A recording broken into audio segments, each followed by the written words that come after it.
جب اسماعیل علیہ السلام سے کہا نا ابراہیم علیہ السلام نے کہ بیٹا تیرے ذبح ہونے کا حکم ہو چکا ہے، کیا کہتے ہو؟ تو انہوں نے کہا جلدی کرو، یا ابا تفعل، یا ابا تفعل، ابا جلدی کرو۔ تو ابراہیم سمجھے کہ شاید یہ پتہ نہیں چلا اس کہ بیٹا تمہیں خبر ہے میں کیا کہہ رہا ہوں؟ کہاں خبر ہے، بڑا اچھا سودا ہے، آپ کے بدلے میں اللہ مل جائے گا، اللہ آپ سے زیادہ بہتر ہے، دنیا کے بدلے میں جنت ملے گی، جنت دنیا سے بہتر ہے۔ پھر معصوم بچوں کو خیال، ہاں میری ماں کو ضرور تکلیف ہوگی، تو اپنا کرتا اتارا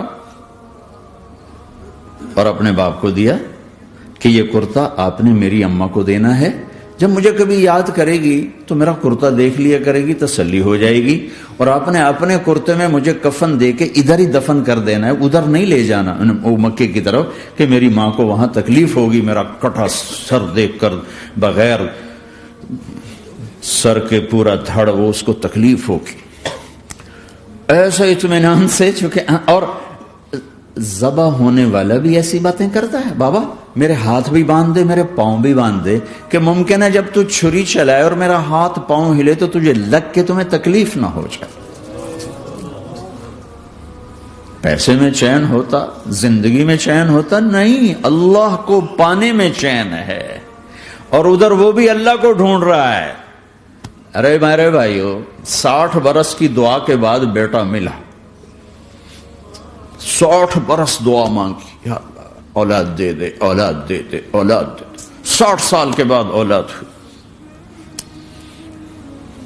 84 سال کی عمر میں، 80 سے 84 برس کی عمر میں کے درمیان بچہ ہوا ہے۔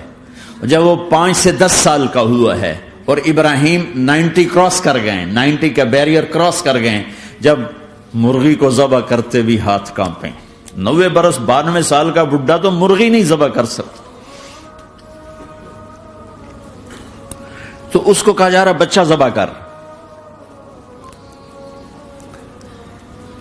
مینا کے پہاڑ سختہ تاری ہے، ہوائیں تھم چکی ہے، سورج مدہوش ہو رہا ہے، آسمان کے فرشتے ٹکٹکی باندھ رہے ہیں اور ان کے سانس اٹک رہے ہیں کہ یہ کیا ہو رہا ہے، کیا یہ بوڑھا کر جائے گا، کیا یہ اپنے بچے پر چھری چلا جائے گا؟ باندھ رہے ہیں ہاتھ اور پاؤں، اور پھر بچے نے کہا تھا مجھے الٹا لٹانا، سیدھا نہ لٹانا، کہیں تیری نظر پڑے میرے چہرے پر اور پھر تو رک جائے، نہیں نہیں نہیں، سیدھا الٹا۔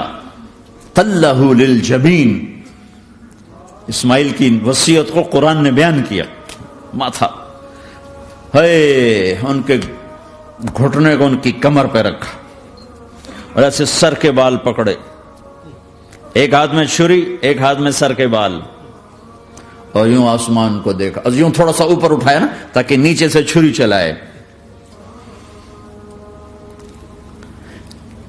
وہ چھری چلا کے مطمئن ہے، وہ چھری چلوا کے مطمئن ہے، پتہ چلا کہ میری سوچ غلط ہے، کسی اور طرف سکون ہے، جہاں میں ڈھونڈ رہا ہوں وہاں نہیں ہے، اپنی مرضی پوری کرنے میں نہیں ہے، اللہ کی مرضی پوری کرنے میں ہے۔ یوں پکڑا، گھٹنا رکھا، یوں دیکھا، آسمان کو دیکھنا تھا کہ فرشتوں کی چیخیں نکل گئی، کہا اے اللہ، ہے کاش وہ مینا کے پہاڑ ہوتے جہاں یہ قصہ ہوا، اب تو حاجیوں کی وجہ سے انہیں توڑنا پڑا۔ اے اللہ، کیا تو مجھ سے ناراض ہو گیا ہے؟ تو یہ سمجھتا ہے کہ اسماعیل کی محبت میرے دل تجھ سے زیادہ ہوگی؟ نہیں نہیں، میرے اندر تو ہی تو ہے، تیرے سوا کوئی نہیں ہے، اور اگر کوئی میرا تو نے امتحان لینا ہے میں حاضر۔ ایک اسماعیل کیا لاکھوں قربان ہو سکتے، چھری چلاتی۔ اگر میرا رب صرف دیکھ ہی رہا تھا کہ خلیل کہاں تک جاتا ہے، یاری نبھتی ہے کہ درمیان میں ٹوٹتی ہے۔ ارے تم سے بچوں پہ چھریاں نہیں چلوا رہا، تم سے کہہ رہا غلط کام چھوڑ دو، وہ تمہاری ہلاکت اور بربادی کا ذریعہ ہیں، یا موت سے ٹکر لے کے دکھا دو۔ یا قبر کے گڑھے میں جانے سے انکار کر دو، یا موت کے بعد کھڑے ہونے سے انکار کر دو، یا میرے رب کی جہنم کو پانی سے بجھا دو، میرے اللہ کی جنت کو آگ لگا دو، اور کہہ دو کوئی اللہ نہیں، کوئی حساب کتاب نہیں، جاؤ جو مرضی کرو۔ ادھر سب کچھ مانتے ہو، ادھر اسی سے بغاوت کرتے ہو۔ یہ کیا اسلام ہے؟ یہ کیا زندگی ہے؟